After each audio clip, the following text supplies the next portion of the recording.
well, I'm not getting number one, but I'm getting number two, okay? I thought my odds were doing pretty good, but like I said, my faith in the doctors were not very high. But we get down to the OR, and there's probably 15 or 20 of us, friends and family, and they stopped them off, and they let me and the kids go all the way to the OR door. And at this time, the team's assembled, and they talk. Dr. Hedges talks to Christa. They ship her in the door. And then I seen my first miracle. The whole team prayed. Me and my kids saw this. So, Dr. Hedges, here's another person. He comes down and he talks to me and the kids.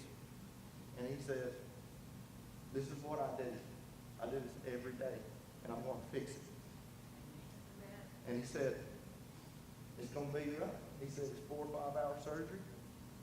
He said, she's going to be in ICU for several days, and recovery's going to be long and hard.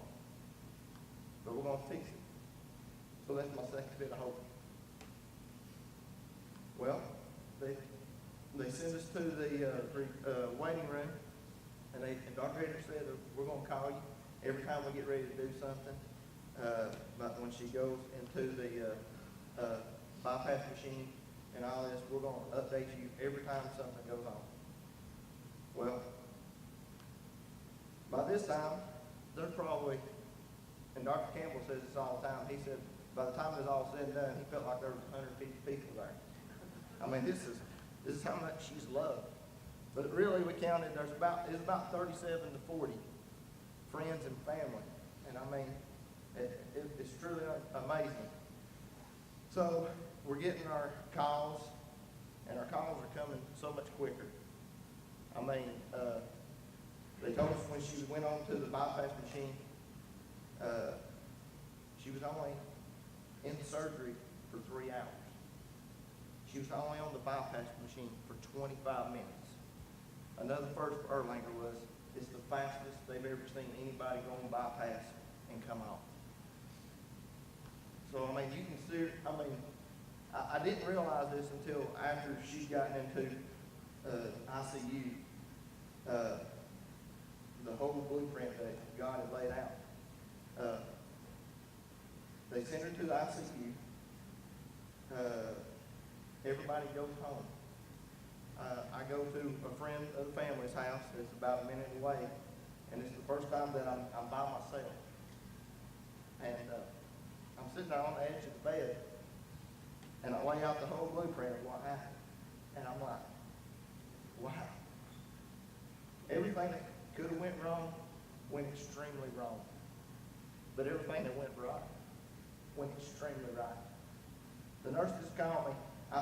They give me their number in the ICU room because they told me before the shift changed, before they left, that I could give them a call. Christa was only on the breathing machine. She had the tube in after she got back to ICU, less than 2 hours.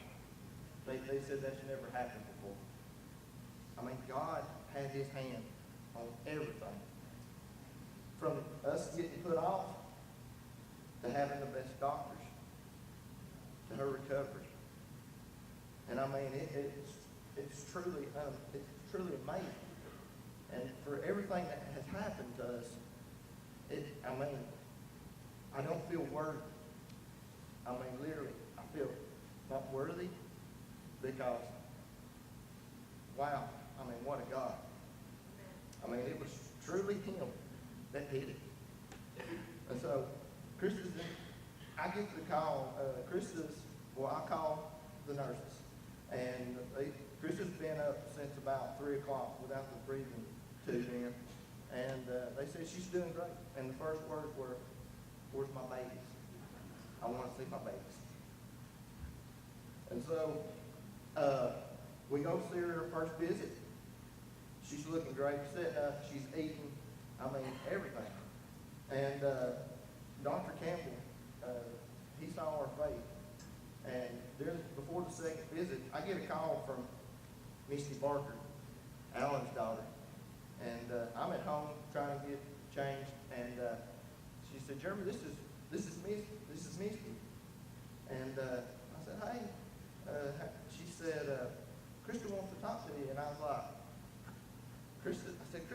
ICU. And she said, yeah, I know, Christa's wanting to talk to you. And I was like, no, mister, she just had open heart surgery. I wouldn't put two and two together, okay? And Christa, she has the phone to Christa, and Christa goes, Jeremy, they're gonna let you bring your kids back here to the ICU. And I'm like, they're not old enough, Christa. I said, we've already been through this. She said, no, Dr. Campbell said the best medicine for Christa is her baby. And so, my mom and my dad and my family, they got the kids, and we're trying to keep their lives as normal as possible. So we're scrambling, and I tell the kids, and it's just priceless. When they got to go back and see their mother, the smiles on each other's faces was just, I mean, it's truly unbelievable. And so they got to stay back with their mom for about 45 minutes. That was another first for Erlang. I mean, I'm telling you, a lot of firsts happen. I mean, it's unbelievable. So they finally get Christa to step down, and we weren't even step down 12 hours, and they're trying to ship us out the door. I mean, I thought, we just had open heart surgery here. I mean, there's no way. And they're like, she's a miracle. I mean, she needs to be at home. The best place for her is to be at the house. And so we pray about it, and we said, God, you've led us through this much. You can tell us if we're ready to go, and we get to go home. Before we're leaving to go home, one of the anesthesiologists, he's coming off the elevator, and he says, You're Christa's husband? And I said, yes, sir. He goes, how's she doing? I said, we ain't been in step down 12 hours, and I said, we're fixing to go home. And he said, I got to tell you something. He said, we've never had anybody who's done open heart surgery. We give them anesthesia and come out of it as quick as she has. Another miracle. I mean, I can go on and on and on about the miracles. When we get home, we're not ready for Christmas to be home. I mean, we're like, there's no way. All this has happened to us. And our church family, amazing. Our biological family, amazing. Our friends, amazing. I mean, we as a family can't thank everybody enough for what has happened.